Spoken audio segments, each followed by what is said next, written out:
Good evening, baseball fans, and welcome to this unique edition of State of MLB. Now, there is no power rankings due tonight, just thought I'd have a little fun, do something unique for a change. Every year, there are teams and series that are particularly interesting storylines. Some are rivalries, some aren't, but I thought I'd take a couple teams from each division and share with you some of the things that I'm going to be keeping an eye on and I find very interesting about this season. Let's start off with one of the most treasured and fascinating rivalries of all of baseball, and that is Boston and New York. That's like when some if you're on the West Coast, LA and San Francisco, no question, that's a huge rivalry. Totally get it. This year, however, with San Francisco rebuilding, not as interesting. While Boston and New York are timeless rivals. That's like Philadelphia and Dallas. It doesn't in football. It doesn't matter how good either team is. It's still a hot ticket item, and everyone loves Boston New York series. It's fascinating, regardless of which team dominates. It's a phenomenal series, and it's a lot of fun. And for fans of either team, it can be very, very tense and painful to watch. So that is the obvious one. Moving along to the AL Central, teams that I am keeping an eye on and I find will make interesting series is going to be the Twins and the Indians. And the reason being here is because the Twins are off to a phenomenally great start. Meanwhile, the Indians have owned the Central Division for a majority of the last several years since Francona came in.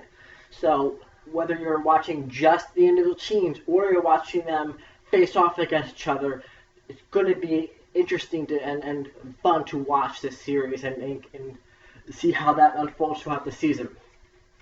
In the AL West, normally you might think I might say the Houston Astros, but the reality of the matter is that they are so freaking good this year that they're just going to run away with the division, and whoever they play is going to be like Tampa Bay in hockey. Everyone's just going to lose to them. That's much like the LA Dodgers as well in the West of the National League.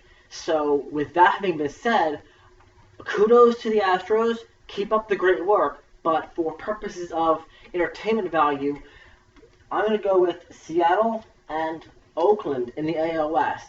Reason being is because I found it fascinating that while I knew they were going to get off to a jump on the rest of the league by starting the season off in Tokyo, what I found fascinating was the fact that through the first whole week when the games leveled off with the rest of the league, they were still in the top 10.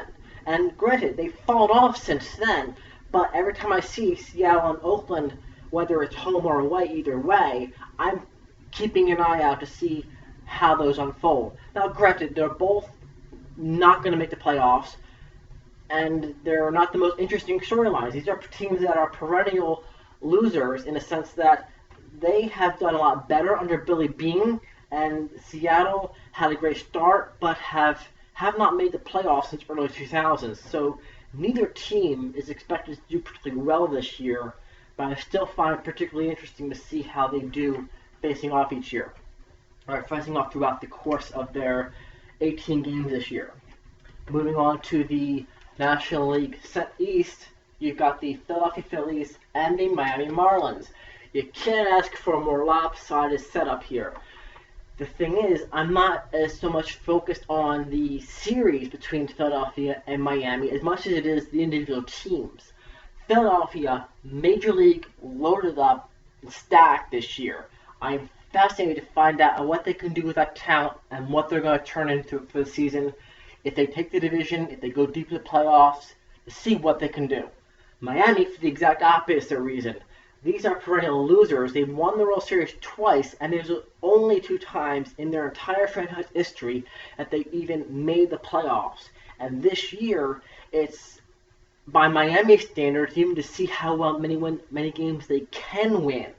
So while they're going to lose probably over 100 games, easy, I'm still taking interest to see what weeks they actually manage to compete and which weeks are going to be complete wash from Marlins fans.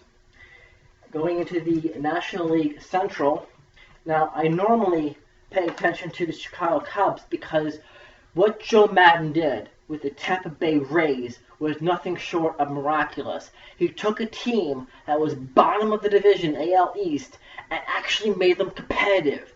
Went to Game 7 against the Boston Red Sox and beat them before going on to lose to the Phillies in the '08 World Series.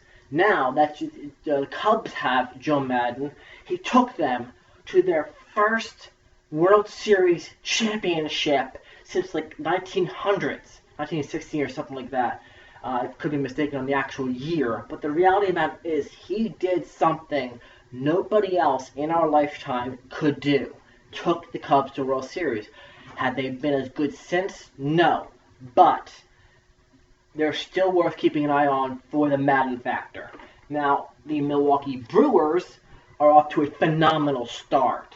They're kicking it, they're killing it, and they are winning games. So, both on individual team level and on a matchup between Chicago and Milwaukee, that's a series I'm keeping my eye on, so that when they pop up during the course of the season, whether it's in Chicago or in Milwaukee, I'm taking a closer eye on it and following the storyline. In the National League West, ever since they loaded up with Hosmer Machado and others, I've been keeping an eye on San Diego to see what they'll do. And they haven't disappointed. Granted, the LA Dodgers are off to a powerhouse start, and it's been commented that they just don't lose. So, as such, the San Diego Padres are lined up for a wild card berth, potentially. But to see how they do against each other will be fascinating to watch, whether it's in San Diego or LA. Those are some matchups that I am looking forward to seeing.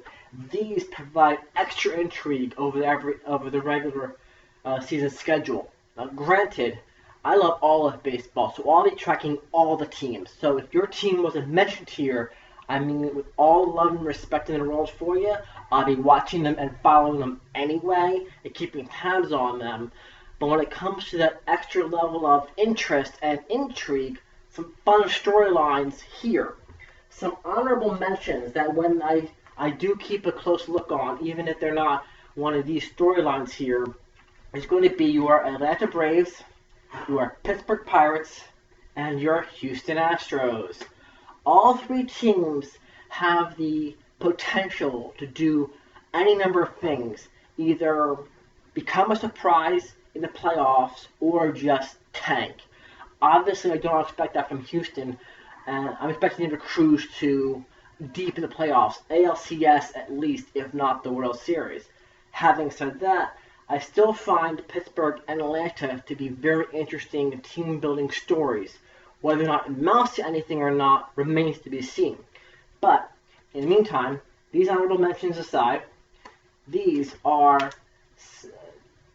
12 teams that I'm keeping a closer eye on than most, and teams or actual matchups I think provide interesting storylines for the course of the season.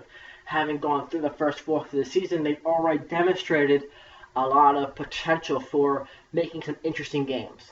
So, I want to know what you think about what I think. Please leave your thoughts and opinions in the comments below. If you just happen to be surfing through the web or happen upon this video on YouTube, please feel free to hit the like and subscribe. And, as always, thank you for watching.